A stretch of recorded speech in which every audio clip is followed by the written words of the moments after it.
सत्संग से जरूर परिवर्तन होता है। पहले सत्संग से हलचल पैदा होगी, क्योंकि जो हृदय में गंदी बातें हैं उनके ऊपर आक्रमण होगा सत्संग के द्वारा। यह हलचल अगर सत्संग करते रहे तो शांत हो जाएगी, अगर नहीं किया तो फिर फंसा देगी माया में। क्योंकि ऐसे हम देख रहे, जैसे आपने निश्चय किया आज के बाद शराब नहीं पीऊंगा, मांस नहीं खाऊंगा, गंदे आचरण नहीं करूंगा, अब बड़ी हलचल पैदा हुई, वो आपको ऐसी जगह ले जाएगा जहां कम से कम दर्शन ही हो जाए। चूक मत करना, जो हलचल पैदा हुई, मंथन पैदा हुआ, उसमें पहले विष आता है। यथातज्ञ विस्मय परिणामे अमृतोपमम, यही विष है आसक्ति। नष्ट कर दो इस आसक्ति को, फिर आप देखना आनंद में डूब जाओगे। ये ज्यादा देर हलचल नहीं रहेगी, बस चलते रहो आगे। अगर लौट पड़े पीछे तो हलचल ही हलचल है, अशांति ही अशांति है। क्या आज तक कोई ऐसा है कि जिसको सत्संग मिला और फर्क ना पड़ा हो? कोई ऐसा नहीं हो सकता। उसके जीवन में कुछ ना कुछ सुधार परिवर्तन जरूर है। जो सत्संगी है जरूर जरूर फर्क पड़ेगा, जरूर पड़ेगा। ऐसा हो नहीं सकता कि चंदन के आसपास के वृक्ष, चाहे वो नीम हो चाहे बबूल हो, उनमें सुगंध ना आ जाए। ऐसे ही संत संग से जीवन में भागवतिकता ना आ जाए, ऐसा हो नहीं सकता। या वो संत नहीं है और या आप बहुत बड़े अपराध कर रहे हो वर्तमान में, इसलिए कोई फर्क नहीं पड़ रहा। नहीं तो सत्संग का निश्चित फर्क पड़ता है। ये जो फर्क पड़ता है, इसमें यह नहीं देखा जाता कि सत्संग सुनने से हमारा धन बढ़ा है, सत्संग सुनने से हमारा व्यापार बढ़ा, फर्क पड़ा, इसे ये फर्क नहीं है। यह देखा जाता है सत्संग सुनने से हमारे विकार कितने कम हुए हैं, सत्संग हमें कितनी गंदी बातों से हटाकर सच्चे मार्ग पर, अच्छे मार्ग पर, यह चमत्कार है सत्संग का। यह नहीं कि हम उन साधु से जुड़ गए तो हमारी कामनाओं की पूर्ति हो गई, तो बोले बड़ा चमत्कार। इसे चमत्कार नहीं कहते, चमत्कार कहते हैं अनंत जन्मों की वासनायुक्त मन को पलटकर भगवान के मार्ग में लगा देना। सुख और दुख ये दोनों पूर्व प्रारब्ध कर्म के अनुसार मिलते हैं, लेकिन सत्संग दोनों में सहन करने की सामर्थ्य देता है। सत्संग का फल समझो, सत्संग का फल दुख मिटाना नहीं है, सुख बढ़ाना नहीं है, सुख दुख दोनों में समान भाव लाना है। सुख दुखे समय कृत्वा लाभा लाभो जया जयो, जो सुख दुख में समान भाव लावे वही सत्संग का भाव। मेरी ऐसी धारणा है कि समस्त पुण्यों का, तीर्थ याटन का, व्रत का, दान का फल है कि परमात्मा में स्थित किसी महात्मा से आपका संबंध हो जाए। पूज्य महापुरुष जिनकी वाणी हो कह रहे, मेरी ऐसी धारणा है कि आपके शुभ कर्म, पुण्य कर्मों का, तीर्थ याटन का, दान पुण्य का, आपकी साधना का फल यह है कि परमात्मा में स्थित किसी महात्मा का संग हो जाए। भगवान की विशेष कृपा का अनुभव महात्मा के संग से ही होता है। जितने तीर्थ बने हैं वो सब भगवान से ही बने या भगवान के प्रेमी महात्माओं, ब्रह्म ऋषियों से स्थापित हैं। भगवान की लीला, भगवान की महिमा, भगवान की महत्ता, माया से मुक्तता, ये केवल संतों के द्वारा जाना जाता है। कैसे माया से मुक्त होना है, भगवान की महिमा क्या है, भगवान की लीला क्या है, भगवान की महत्ता क्या है, ये मेरी धारणा है। मैं अपनी धारणा से कह रहा हूं कि जो भगवान अवतार लेकर कार्य करते हैं उससे कई गुना बढ़कर भगवान के प्रेमी संत जन कार्य कर देते हैं। भगवान तो विनाश लीला भी करते हैं, संत दुष्टता का विनाश करते हैं, दुष्टों का नहीं। बड़ी विशेषता है भगवान और भगवान के भक्तों में। भगवान तो कहते हैं परित्राणाय साधूनाम विनाशाय च दुष्कृताम, दुष्कृत करने वालों का विनाश कर देता हूं। लेकिन संत जन ऐसे नहीं, भगवान से जो प्रेम करते हैं वो दुष्टता का विनाश करके उसे महात्मा बना देते हैं, उसे मारते नहीं है। भगवान की महिमा अगर किसी के हृदय में जागृत हुई तो जरूर संत वचन कान में पड़े हैं। भगवान को बड़ा संतोष होता है जब जीव कभी किसी संत को अपना मान लेता है और भगवान उस पर अपार कृपा करने लगते हैं। यह मेरी धारणा है। संसार का सबसे ज्यादा लाभ भगवान के प्रेमी जनों से होता है। संतों में कोई कमी नहीं रखते भगवान, अपनी संपूर्ण सामर्थ्य विराजमान कर देते हैं। संतों में विशेषता आती है, वो श्री भगवान से आती है। संतों की खुद विशेषता नहीं होती, वो श्री भगवान की होती है। इसलिए संत जनों से जगत का बड़ा मंगल होता आया है। भगवान की कृपा से ही संतों का यश होता है और संतों के यश से जगत का मंगल होता है। परंतु वो संत नहीं होते जिनके हृदय में भाव होता है कि मेरे द्वारा जगत मंगल होता है, मेरा नाम हो रहा है, मैं ऐसा करता हूं, मैं ऐसा कर सकता हूं। वो अज्ञानी है, संत नहीं है। जिसमें होता है सब प्रभु की कृपा, ये अंदर की बात है। ये बड़े आदरणीय महापुरुष होते हैं जिनके हृदय में कहीं किंचिन मात्र अहम नहीं होता। वो बड़ी से बड़ी महिमा को भी अपने प्रभु की देखते हैं, कहीं अपना अस्तित्व नहीं। यही महात्मा की पहचान है, यही महात्मा की महिमा है, उसकी यही विशेषता है, बड़ा विलक्षण है। आप खुद अनुभव कीजिएगा, जब आपको सच्चे महात्मा का संग मिलेगा तो उनकी बात हथौड़े की तरह चोट करेगी आपके हृदय में और आपका परिवर्तन कर देगी, पक्का पक्का। वाणी का असर उसी का होता है जो सत्य परमात्मा में चित्त जोड़े होता है। आप लोग प्रत्यक्ष अनुभव करना, महात्मा के वचनों का प्रभाव आपका परिवर्तन करके ही रहेगा। लाखों की तादाद में सुधरते हुए देखा गया उस सत्संग से जो स्वयं संत है, जो स्वयं अपना चित्त भगवान में रखे हुए। देखो, एक चर्चा होती है, उद्देश्य उसका कहने को हम कुछ भी कह सकते हैं, आंतरिक उद्देश्य को सर्वज्ञ भगवान पहचानते हैं। अगर आंतरिक उद्देश्य है भगवान की चर्चा और सबका मंगल, केवल यही उद्देश्य है, निश्चित परिवर्तन होगा। वो आंतरिक उद्देश्य है अर्थ प्राप्ति, भोग प्राप्ति, मान प्राप्ति, भगवत प्राप्ति की कहीं कोई आंतरिक बात, उसका प्रभाव नहीं पड़ेगा। थोड़ी देर मनोरंजन भले हो, प्रभाव नहीं पड़ सकता। भगवान में जिन्होंने चित्त जोड़ दिया, ऐसे संतों की अपार महिमा, अनंत असीम प्रभाव। मेरी वाणी में सामर्थ्य क्या मैं कह सकूं। आज तक संसार में जितनी अच्छाई है, भलाई है, उसमें किसी न किसी महात्मा का उसके जीवन में हाथ है। आज तक किसी का इस संसार से कल्याण हुआ है, उद्धार हुआ है, किसी न किसी महात्मा की शरण में वो गया है। तब ऐसा कोई नहीं है जो महात्मा की शरण में ना हुआ हो और उसका कल्याण हो गया हो, उसमें दैवी संपदा आ गई हो, उसका उद्धार हो गया हो। बड़े भाग्यशाली हैं जिन पर महात्माओं का अपनापन है। महात्माओं से अपनापन पुण्यात्मा, लेकिन जिनका महात्माओं ने अपनापन स्वीकार कर लिया, ये अपने हैं, ऐसा जिनके चिंतन में आने लगा, बड़े भाग्यशाली हैं।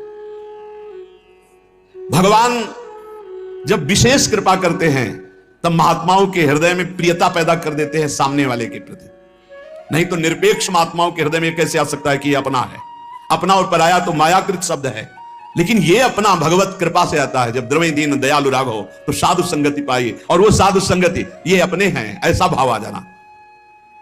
संसार नाश की तरफ ले जा रहा है, संसार में महात्मा कल्याण की तरफ ले जा रहे हैं, बड़ा अंतर है। संसार प्रतिपल नाश की तरफ ले जा रहा है, महात्मा प्रतिपल कल्याण की तरफ। ये भगवान एक नंबर कृपा करिए हैं। जिनके ऊपर एक नंबर की कृपा है वो कल्याण की तरफ बढ़ रहे हैं। दुनिया मात्र अगर महात्मा का संग मिल जाए तो सबका कल्याण हो जाए। राम सिंधु घन सज्जन धीरा, चंदन तरु हरिसंत समीरा। भगवान आनंद समुद्र है तो उस आनंद समुद्र की वर्षा करने वाले महात्मा जन हैं। हर शास्त्र से, अपनी तपस्या से, भजन से उस आनंद के शब्दों को घसीटा और वर्षा दिया सत्संग के द्वारा। भगवान चंदन का वृक्ष है तो संत वायु हैं, उस सुगंध को फैलाने वाले हैं। जितना लाभ संतों से होता है उतना और किसी से नहीं होता।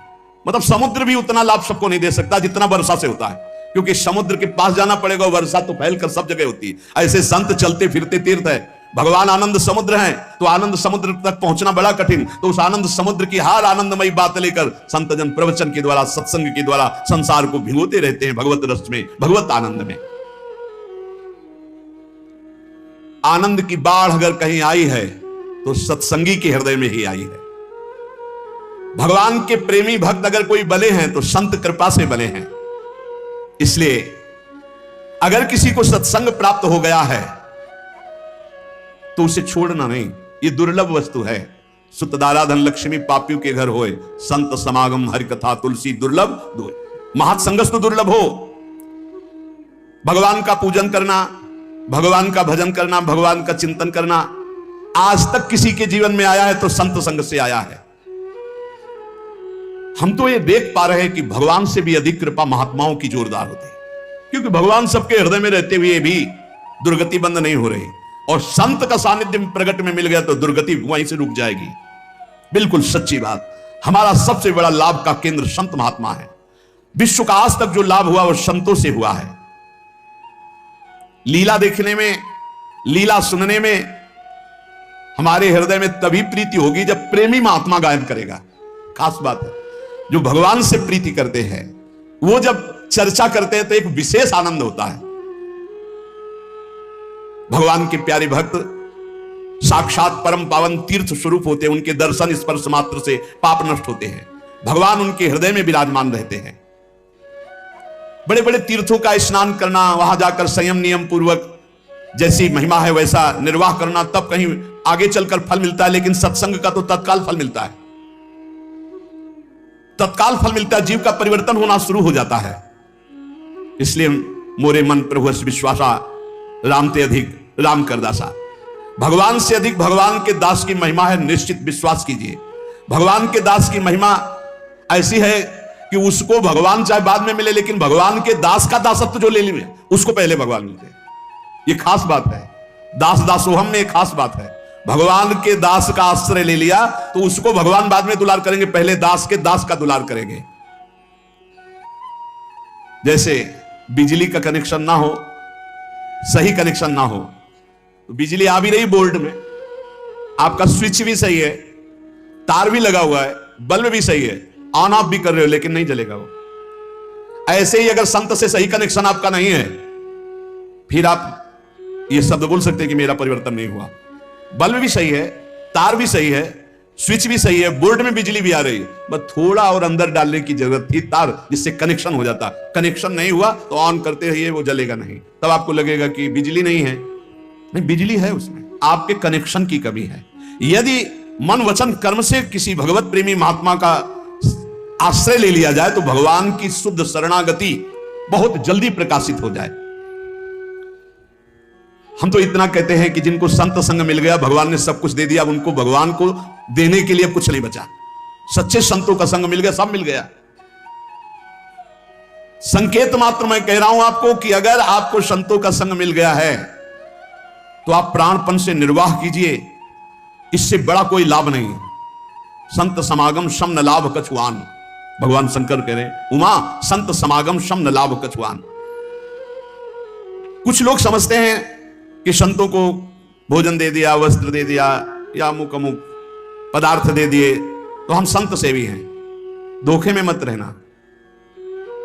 ये आपके अंदर अहंकार बोल रहा है कि मैंने ये दिया, मैंने वो दिया, मैंने वो खवाया, मैंने पियाया, बढ़िया बढ़िया चीज दे दी तो संत प्रसन्न हो जाएंगे। वो संत ही नहीं है जो भगवान के सिवा और किसी को बढ़िया माने। इन चीजों का महत्व नहीं रहता। जैसे भगवान कहते पत्रम पुष्पम फलम तो यम ये में भक्ता प्रेक्षति, कोई पत्र पुष्प जल कुछ फल दे दे मैं बड़े भाव से खा लेता हूं, तो भूखे थोड़ी है, भाव की बात कह रहे हैं। संत पेटू नहीं होते, जैसा संत चट्टू नहीं होते, संत भोगी नहीं होते, संत विषयी नहीं होते। जो रसेंद्री जनेन्द्री पर विजय प्राप्त किए हुए, जो त्रिभुवन की राजलक्ष्मी का त्यागी है, वही तो भगवत प्रेमी है। भले आपकी बाहरी सेवाओं का क्या महत्व, वास्तव में यदि कनेक्शन आपको करना है, वही बात कह रहे कि आपने ये सब बाहरी बातें की लेकिन उनकी आज्ञा का पालन नहीं करे तो आपका कनेक्शन सही नहीं, ऑन बल्ब नहीं जलेगा, आपके अंदर भगवत प्रकाश देवी संपदा नहीं आएगी। और आप कहेंगे मैं बहुत सेवा करता हूं, मैं रुपया देता हूं, मैं भोग सामग्री देता हूं, वस्त्र देता हूं, पर मनमानी आचरण करने वाले का कनेक्शन नहीं माना जाएगा संत से। वो संत ही नहीं है जो बाहरी बातों पर राजी हो जाए। संत राजी होते हैं आज्ञा सम्न सुसाहिब सेवा, उनकी आज्ञा का पालन करना। कई तरह के संत होते हैं, बड़े बड़े पदों में होते हैं, लेकिन हम जिन संतों की बात कर रहे हैं जिनकी सेवा के लिए भगवान भी लालायित रहते हैं, कभी अवसर मिले और इनकी, जैसे त्रिलोचन जी के यहां अंतर्यामी नौकर बनकर शिखंडिया नामधारी एक नाथ जी के यहां सेवा में, तो भगवत प्रेमी महात्मा भगवान भी ललचाते हैं थोड़ी सेवा करने का। स्वयं जगन्नाथ जी जैसे माधवदास बाबा की लंगोटी धो रहे, ये जो कि इससे बड़ा कोई लाभ नहीं कि हमें संत अपना लिए, वो हमारे हैं, वो हमारे जीवन की बागडोर स्वीकार कर लिया, आप मुझे क्या परवाह। ये उन संतों की बात करें जिनकी सेवा के लिए भगवान भी लालायित रहते हैं। वो निष्काम संत होते हैं जिनके भीतर प्रभु के सिवा कोई महत्व नहीं। एक शब्द समझ लीजिए, संत की पहचान, जिनमें प्रभु के सिवा कोई महत्व नहीं, कोई कामना नहीं, प्रभु के सिवा कोई महत्व नहीं। भला जिन संतों ने साधनावस्था में भोग सामग्री का त्याग कर दिया और सिद्धावस्था में कैसे उसे प्राप्त कर सकते, अंदर से उसे कैसे स्वीकार कर सकते। बाहर से भीड़ लगी रहे भोगों की तो क्या उनमें फर्क पड़ता है, पूरा संसार तो है, क्या फर्क पड़ता है। जिन संतों ने साधनावस्था में अपनी कामना की धज्जियां उड़ा दी, वो जब सिद्धावस्था में आते हैं तो उनकी कोई कामना रह जाती है क्या। भगवान उनके ऋणी रहते हैं। इतना भजन, इतना चिंतन, इतना दासत्व, इतना समर्पण की भगवान उनके ऋणी रहते हैं। भगवान चाहते कि कुछ इच्छा करें मैं पूर्ण कर दूं, लेकिन उनके अंदर निष्कामता है, इसलिए भगवान भी ताकते रहते हैं पर कभी अवसर नहीं देते वो भगवान को भी। अगर ऐसे संत कभी आपको आज्ञा कर दें कि आप बैठे रहो, जाओ वहां बैठ जाओ, बैठे रहो दिन में, तो आप ये समझ लो बैठने मात्र से भगवत प्राप्ति हो जाएगी। संतों की आज्ञा पर ध्यान, ये बहुत कठिन बात है, ये बहुत कठिन बात है और सब सरल है।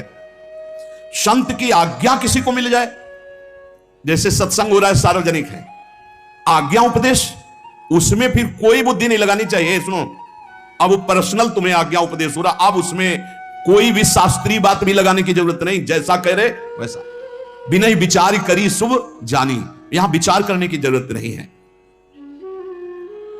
अगर उनकी आज्ञा मिल जाए और वो कोई साधारण संसारिक कार्य के लिए कह रहे हैं, आपको बिल्कुल दिखाई दे रहा है भागवतिक नहीं है, जाओ अमुक कार्य करो, अगर कह दिया गया कि ये आप कार्य करो तो आप वो कार्य करो, और आप जिस कार्य के लिए संत से जुड़े थे वो कार्य संत करेंगे। इस बात को समझ पाना थोड़ा कठिन होता है। अहंकार विमूढ़ात्मा करता हम मन्यते, वो विमूढ़ जो मूढ़ता बनी हुई कभी भगवत प्राप्ति होने ही नहीं देगी।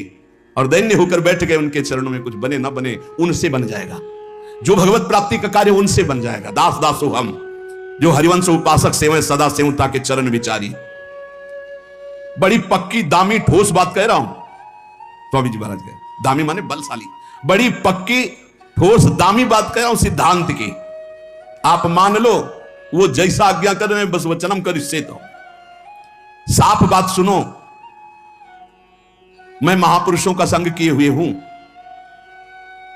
जहां कोई कामना प्रवेश नहीं कर सकती, ऐसे निष्काम भाव की स्थिति में समझ पाना बड़ा कठिन। जहां कोई कामना नहीं, वहां वो ऐसी भावना प्रकट कर सकते हैं आपके साथ, आज ये खवा दो, लाओ ये पिला। आप ये मत समझ लेना कि खाने पीने ये तो साधन काल में ही सब छूट गया। आज कृपा की है, उन्होंने कह दिया अब कुछ भी हो कैसे भी हो तत्काल दौड़ो और उनकी आज्ञा का पालन कर दो, वो कोई भी आज्ञा करे। और शास्त्र विरुद्ध आज्ञा हो नहीं सकती, बात समझना, क्योंकि सिद्ध पुरुष जो शास्त्र सम्मत चले हैं तो अब तो परिपक्व हो गए हैं, भगवान की बात और उनकी बात में अंतर नहीं होगा। कभी वाम मार्ग का आदेश नहीं हो सकता, शास्त्र विरुद्ध आदेश नहीं हो सकता। या इमं परमं गुह्यं मद भक्तेष्व विधास्यति भक्तिं मयि परां कृत्वा मामे वैश्यत्य संशयम्। जो मुझ में परा भक्ति करके मेरे इस गोपनीय विषय को जान जाते हैं वो मुझे प्राप्त हो जाते हैं, इसमें कोई संदेह नहीं। गोपनीय विषय भगवान से बढ़कर कोई महत्व ना होना, सरल शब्द में कह रहे हैं। सब शास्त्रों का गोपनीय विषय तुम्हारे मन में, तुम्हारी बुद्धि में, तुम्हारे चित्त में, तुम्हारे आम में एक बात बैठ जाए, श्री भगवान के सिवा कुछ नहीं, उनके समान कोई नहीं, उनसे बढ़कर कोई नहीं। एक तरफ श्री भगवान का स्मरण है जो हमारे जीवन धन है, और एक तरफ भोग है, भोग उपस्थित हुआ भगवान को भूल गए, चाहे वो भोजन हो या कोई भी भोग हो। क्या समझा तुमने भगवान को? सब शास्त्रों का परम गुह्य मत उसी के हृदय में प्रकाशित हो गया जिसने एक बात समझ ली, भगवान से बढ़कर कुछ नहीं है, तो उसका कभी भगवत विस्मरण नहीं हो सकता। त्रिभुवन की राजलक्ष्मी देने पर भी जो आधे पल के लिए भगवान को नहीं भूलता वो महाभागवत। आप कहां हो? ये बात समझना है। एक तरफ श्री भगवान और एक तरफ पूरा संसार। कौन है ऐसा जो तुम्हें भगवान का विस्मरण करा दे? तो अभी सब हैं ऐसे। एक दोस्त मिल गया, बात करने लगे, भगवान को भूल गए, भगवान उस दोस्त से भी हल्के हो गए। महापातक युक्तावा युक्तावा चोपपातक ही परम पदम प्रयांतेव महाभिरवलोकिताः। चाहे जितना बड़ा पापी नीच पुरुष हो, पातक महापातक से युक्त हो, और भगवान का भजन करने वाला, भगवान का महत्व रखने वाला महात्मा मिल जाए, उसको वो देख ले, संभाषण कर ले, तो निष्पाप हो जाएगा, उसके हृदय में भक्ति जागृत होने लगेगी। महापातक युक्तावा युक्तावा चोपपातकई परम पदम प्रयांतेव महाभिरवलोकिताः। देख लिया एक करुणा दृष्टि से, वो निष्पाप होकर परम पद का अधिकारी बन जाएगा। कलेवरम वा तद्भस्मो तद्धूमम वापि सत्तमम यदि पश्यति पुण्यात्मा सा प्रयाति पराम गतिम। जो भगवत प्राप्त महात्मा है, किसी मृत का शरीर जलाया जा रहा हो और वो चिता की तरफ देख ले और वो नरक जाने वाला है, वो परम पद पहुंच जाएगा। यदि वो जाकर के चिता की भस्म को छू ले, वो परम गति को प्राप्त हो जाए। भगवत प्राप्त महात्मा का बहुत बड़ा प्रभाव है। परंतु जो महापुरुष कुछ भी नहीं चाहते, कोई तरह की कामना नहीं करते, उनके संपर्क में पहुंचना बहुत कठिन है, उनका संग प्राप्त होना बहुत कठिन। महासंगस्तु दुर्लभ हो, और अगर वो मिल भी जाए तो अगम्य निर्वाह करना बड़ा कठिन है।